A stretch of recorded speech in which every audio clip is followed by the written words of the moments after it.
Hello everybody, Louise here. Thank you for tuning in and thank you to everybody who has left positive comments and likes recently. I really appreciate that. It really encourages me to keep going with these clips, so thank you so much. This clip is going to be about states, and the first clip was about faith. So I'm going to do faith, states, and then about persevering in the assumption that you have achieved your dream. So first of all, what are states? That's a good question. And each time I think of different things to say. But we are all experiencing states at the moment. We're all in a state, but we're not a state. We are consciousness, and consciousness is needed to animate the state. Otherwise, you can't experience it. Neville Goddard says that there are an infinite number of states in the world, unnumbered states. You could have a state of poverty, and if you enter that state, you're going to experience poverty. Obviously, the dominant feeling is one where you have lack, and you could just as easily experience a state of wealth where your dominant feeling would be abundance. So I suppose when we think about states, we're thinking about living in a strong feeling, and the feeling brings the state to us, which is really great because that means we can control which states we live in by which feeling we experience, we bring about, I suppose. There's a very good talk by Neville Goddard called The Secret of the Sperm. And how could you not want to listen to a talk with such title? What a brilliant title. And I think he must have recorded that in the 1960s. So just then, I mean, that would have been quite a shocking title for any talk. I mean, even now, people would be like, what's that? The Secret of the Sperm? So I like that. Really like it. And as soon as you listen to it, he gives you the main information straight away. It's brilliant and really makes you think. I remember he says about, he's comparing states to eggs, not the eggs you buy in the supermarket, women's eggs. So the egg has to be fertilized by the sperm, obviously. And our states, the states we experience, have to be animated by our consciousness. Otherwise, they're just there, but they're not animated. So that's what the general analogy is. But it's very interesting because he says that neither before or after the sperm fertilizes the egg are there any holes in the egg. And he says that really fired me. I think that's a very interesting thing to contemplate. And then he talks about a vision he had. So I will put the link here anyway, so you can listen to the full talk if you want to. And as I was saying, the consciousness, the presence of consciousness has to animate the state. We have to go into the state to bring it, to make it alive. And you've got to be in it to animate it. You've got to be in it to win it. That's my little catchphrase to help me to remember it. It's a lottery catchphrase in case you didn't realise. I don't know if you've got the same one wherever you are. So when you think of states, try and remember that. You've got to be in it, to win the state. So we've got to try and stay in the state. We've got to try and live in the feeling of the wish fulfilled regularly throughout the day. When we forget, we dip back in it. And the feeling is the state, which is amazing. When you are imagining the state, you are in the state, the actual state itself. It's not a figment of your imagination. That is the state. And it's just continually going into the state that brings the physical manifestation to you. So you can't see it straight away. You can't see the results of living in that state straight away, but it will come to you. So it's really important. So be encouraged by that every time you imagine the state, you're actually in it. That encourages me anyway. So I was thinking, what can I say about states that I haven't put in the book, something different.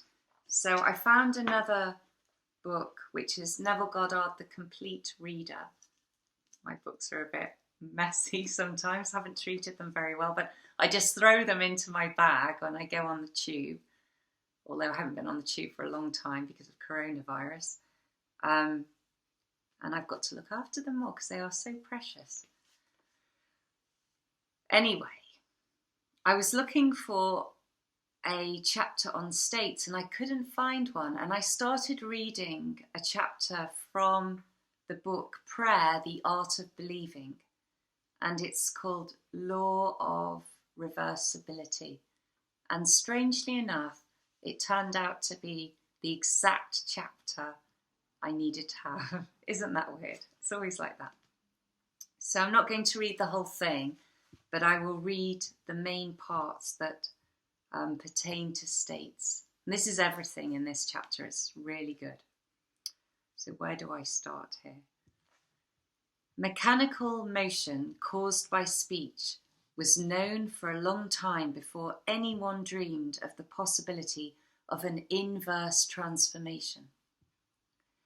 That is, the reproduction of speech by mechanical motion, in brackets, the phonograph.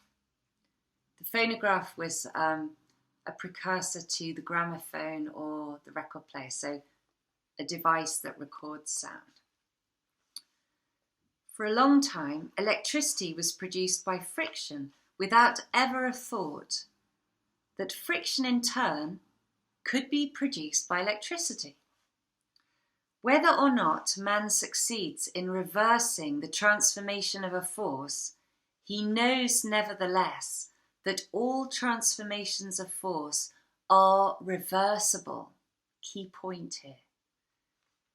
If heat can produce mechanical motion, so mechanical motion can produce heat.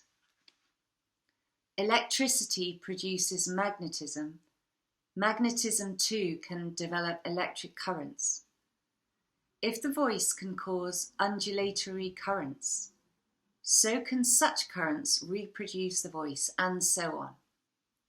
Cause and effect, energy and matter, action and reaction are the same and interconvertible. This law is of the highest importance because it enables you to foresee the inverse transformation once the direct transformation is verified. If you knew how you would feel were you to realize your objective, then inversely, you would know what state you could realize were you to awaken in yourself such feeling. The injunction to pray believing that you already possess what you pray for is based upon a knowledge of the law of inverse transformation. If your realized prayer produces in you a definite feeling or state of consciousness, then inversely, that particular feeling or state of consciousness must produce your realized prayer. Because all transformations of force are reversible, you should always assume the feeling of your fulfilled wish. You should awaken within you the feeling that you are and have that which heretofore you desired to be and possess. This is easily done by contemplating the joy that would be yours were your objective an accomplished fact, so that you live and move and have your being in the feeling that your wish is realized. The feeling of the wish fulfilled, if assumed and sustained, that's important, must objectify the state that would have created it. This law explains why faith is the substance of things hoped for, the evidence of things not seen, and why he calleth things that are not seen as though they were, and things that were not seen become seen. Assume the feeling of your wish fulfilled, and continue feeling that it is fulfilled, and that which you feel objectifies itself. If a physical fact can produce a psychological state can produce a physical fact. If the effect A can be produced by the cause B, then inversely, the effect B can be produced by the cause A. Therefore I say unto you, what things soever ye desire, when ye pray, believe that ye have received them, and ye shall have them. And that's from Mark chapter 11, verse 24, the last piece of scripture. So there's a lot there, and the light's getting a bit dimmer, so I don't know if I should switch something on. Is that going to be enough? I don't know. The law of cause and effect. Now, I think most people know what that is. It's just every cause produces an effect. But he's saying that this can be reversed, and the effect can become the cause and produce another cause. So what we have to do is we have to imagine what the feeling would be like of the effect. You have to think, how would I feel if I realised my dream or my desire? How would I feel when I got it?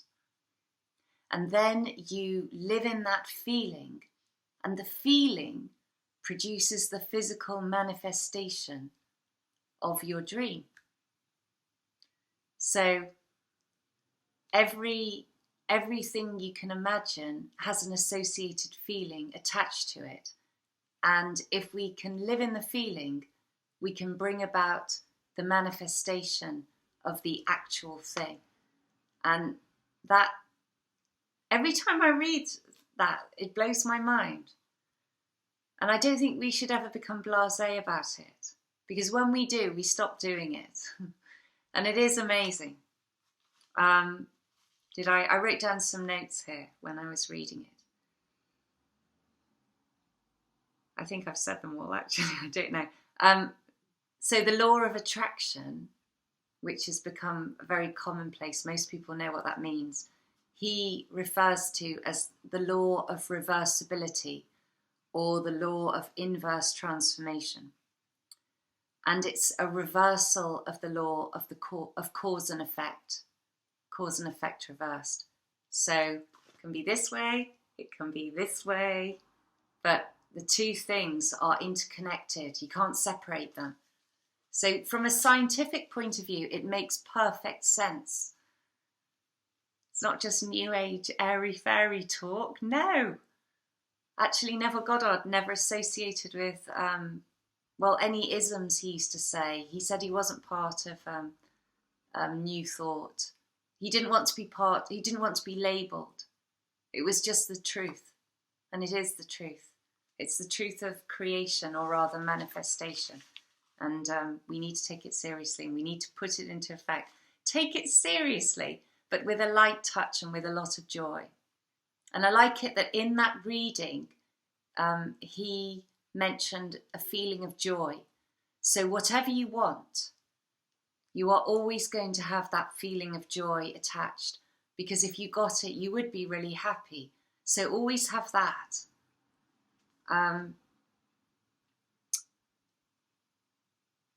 Very important thing, just wondering about the time. In 6 minutes, I don't know if people are doing this in different countries, but in England, every Thursday night at 8 o'clock, we all go out and stand in the porch or from your windows, wherever you want to, and everybody claps for the NHS, for our National Health Service, because the doctors and the nurses are on the front line and they're putting themselves in harm's way. I'm losing my voice there. And it's to show our appreciation for them. So everybody claps for a few minutes. So that's going to be in about 6 minutes' time. So I'm going to have to suddenly rush off and start clapping. I might leave this running so that you can hear it a bit. I don't know if I should put the light on because the film looks okay at the moment. But when I upload it, it goes really, really slow. And I think it's if I don't have any lights, so I'll just put that on.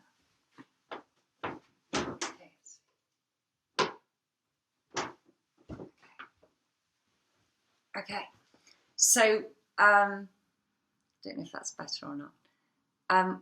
The other thing I wanted to mention was I was watching a clip the other day by an ex-student of Neville Goddard's, and he was great. I love him already. He comes across very self-assured, very confident, very sharp, and he throws in a few swear words every now and then. He's so straightforward. So you have to listen to this. It's so good. And he was telling a story about an encounter he had with Neville Goddard. Sorry, the jeans are a bit tight. And he didn't know him at this point. So he went along to one of his talks, and Neville, I've got a frog in my throat. It's really, I have got a bad cough at the moment. It's not coronavirus though, I'm sure it is. Famous last words. No, it's not. So anyway, he went to this talk, and Neville Goddard said, I want you to all imagine you're climbing a ladder. So he took them through the process, and they imagined that they were climbing a ladder. Then he said, I want you to write down on a piece of paper, I will not climb a ladder. Put it in your wallet, somewhere you'll see it. I want you to write on strips of paper, stick them up around the house, I will not climb a ladder. And do this for a week, then come back to me. And basically, some of them would have climbed ladders, even though they were saying all the time, I will not climb a ladder, I will not climb a ladder. And so he thought he was crazy, but he thought, I'm just going to do it anyway, see if it works. So he was saying it all the time, I will not climb a ladder. And then one day he found himself up a ladder. It wasn't years later, it was that week. He went to his parents' house, and his dad wanted him to pass him a tub of paint. So he did it and suddenly realised he was on a ladder. So he went back that week, and he'd failed, but he'd actually passed the test, and he was part of a small group that Neville Goddard carried on lecturing to, and he made lots of money, he followed what he said, and most importantly, he says that he never worried about anything because he knew that he could always get that through the imagination, and that must be the most precious thing, really, apart from love, of course, because just to never worry, fantastic. And I do believe that's possible. People looking at me, talking into my computer as they walk past. I've got a few more minutes. So what I wanted to say was it struck me when he said about writing on strips of paper and sticking them around the house. Because I did that one time, and I stuck some things up in my bedroom, but just there. And at first I really noticed it, and then after a while I didn't notice it anymore. And I thought, I'm going to do what he said. I'm going to stick things all around the house, not too many, but one thing in every room.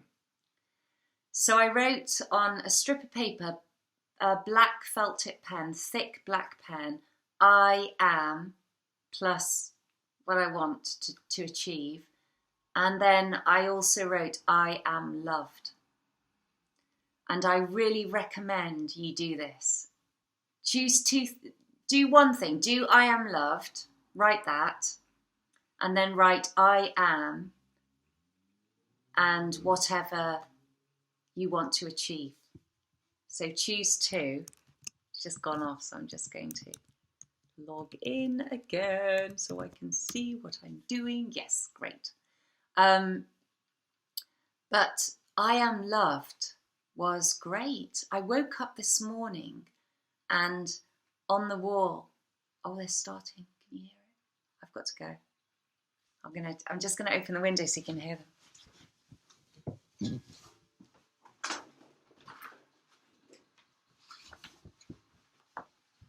Can you hear all the clapping? I'm just going to go outside, so you just have to skip ahead.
Well, that was brilliant.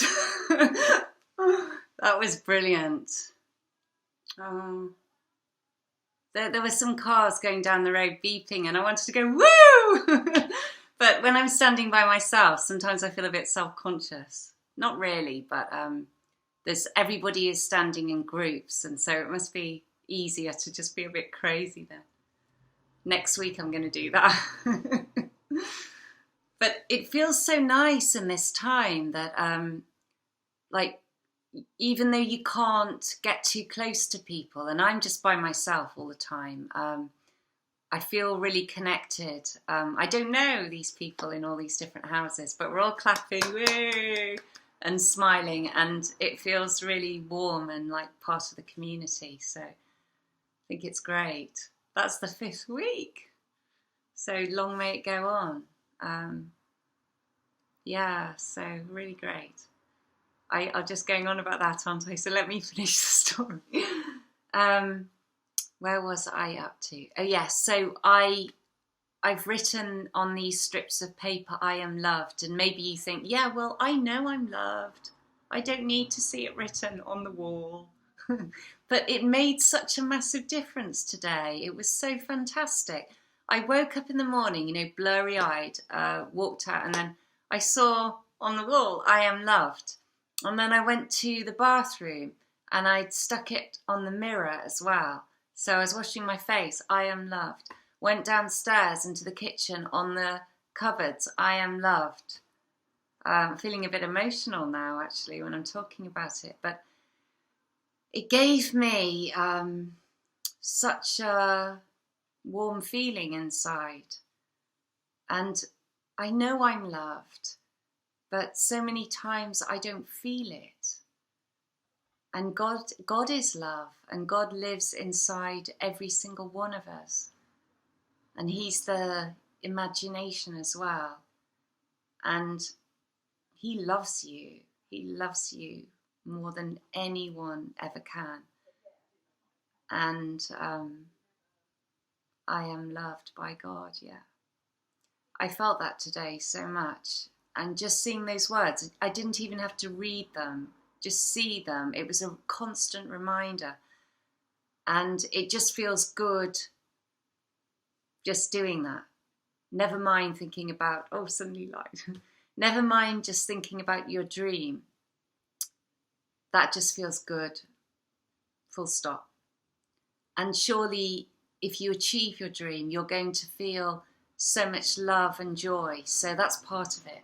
So please, just for me, just do it for one day. Write, I am loved, and then anything else of your own choice. And see how you feel and let me know, please. I know some of you will be in shared houses of families or flatmates, and maybe they'll think, oh, you're crazy. What are you writing? All these things around the house. But I mean, they could benefit too. And if they really don't want you to do it, just do it just write it and stick it up in your bedroom where you can see, and see if it gives you a real boost of positive emotions. So I hope that works for you anyway. So that was really nice to share the clapping with you. I hope you liked that. And yeah, let me know what you think. Anyway, the next clip will be about persevering in your assumption that you've definitely got what you want. So I look forward to doing that, and stay well. Thank you for watching till the end. Really appreciate your positivity. And if you liked the clip, please give me a like, because that really makes me feel good. Okay, take care everybody. Bye.